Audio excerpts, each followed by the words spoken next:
नमस्कार, मैं हूं नीलू। तो क्या वक्फ बिल को लेकर नीतीश कुमार से नाराज हैं मुसलमान? क्योंकि दो धारी तलवार वक्फ बिल बन गया है नीतीश कुमार के लिए। हालांकि नीतीश कुमार का यह कहना है कि देखिए, मैंने मुसलमानों के हितों को ध्यान में रखते हुए एनडीए में रहते हुए अपनी बात रखी है और वो अमेंडमेंट मान लिया गया है।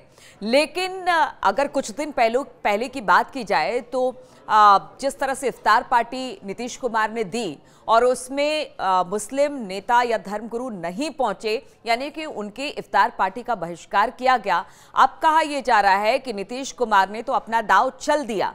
नीतीश कुमार ने यह कह दिया कि वो एनडीए के साथ भी खड़े हैं और मुसलमानों के साथ भी खड़े हैं। लेकिन मुसलमानों का कहना है कि वक्फ बिल का जिस तरह से विरोध हो रहा है, उनके हक को छीना जा रहा है। भले नीतीश कुमार कुछ भी कहे, लेकिन इससे मुसलमानों को नुकसान होगा। अब देखिए, बिहार में आने वाले कुछ दिनों में अब चुनाव होने हैं। ऐसे में नीतीश कुमार के लिए ये वक्फ बिल किस तरह से संकट खड़ा कर सकता है। हालांकि नीतीश कुमार का कहना है कि उन्होंने हमेशा अल्पसंख्यक हो, महिलाएं हो या पिछड़ी जाति के लोग हो, उनके लिए काम किया है। और एक तरह से नीतीश कुमार ये बताने में जुटे हुए हैं कि देखिए, इस बार वो सरकार में रहते हुए लगातार सरकार से बिहार के लिए और अपने लोगों के लिए वो मांग कर रहे हैं और सरकार भी उसे पूरा कर रही है। चाहे वो अगर बजट की बात की जाए, वहां पर पैकेज लेने में नीतीश कुमार सफल रहे।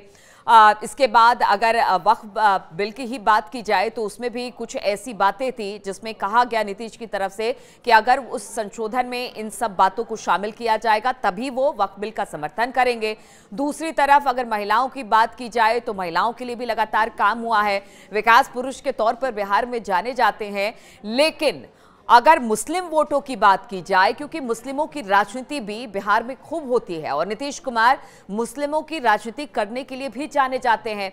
ऐसे में इफ्तार पार्टी का बहिष्कार और दूसरी तरफ वक्फ बिल, चूंकि चुनाव बहुत नजदीक है, इसलिए कहा जा रहा है कि कहीं ऐसा तो नहीं मुस्लिम अगर नाराज हो गए तो फिर बड़ी मुसीबत बिहार में नीतीश कुमार के लिए हो सकती है। चूंकि हर बार हमने देखा है कि किस तरह से अपनी बातों को लेकर कई बार वो अपनी साख को दांव में रखकर पार्टी तक बदल लेते हैं। कभी इस पाले से उस पाले, कभी उस पाले से इस पाले होते रहते हैं। लेकिन इस बार उन्होंने कहा है कि वो एनडीए में ही रहेंगे, एनडीए के साथ रहेंगे और शायद वो इनके लिए मुफीद भी है। क्योंकि हर मोर्चे पर, जिस तरह से लगातार हम कह रहे हैं कि हर मोर्चे पर अपनी बात मनवाने के लिए नीतीश कुमार ने एनडीए पर दबाव डाला और एक बार फिर से वक्फ बिल को लेकर भी दबाव डाला है। लेकिन जो वो तीन बातें नीतीश कुमार ने अपनी तरफ से रखी, उन्होंने कहा कि वक्फ संशोधन बिल में से शामिल किया जाए। वो तीन बातें हम आपको बता देते हैं। उन्होंने कहा कि अगर किसी राज्य में वक्फ की संपत्ति है तो उसकी जांच के लिए वहां की राज्य सरकार इंटरवीन कर सकती है। डीएम यानी कि कलेक्टर जो लेवल के अधिकारी हैं, उनसे ऊपर भी कोई अधिकारी को बिठाकर जांच करा सकती है। दूसरी बात यह है कि जहां पर मंदिर, जहां पर मस्जिद है, मजार है या कुछ भी है, उसे तोड़ा नहीं जाएगा, हटाया नहीं जाएगा। और साथ ही साथ उन्होंने कहा कि पुरानी डेट से इस बिल को लागू नहीं किया जाएगा। तो वो तीन बात मनवाने में कामयाब रहे नीतीश कुमार। लेकिन फिर भी मुस्लिमों की जो नाराजगी है नीतीश कुमार से है।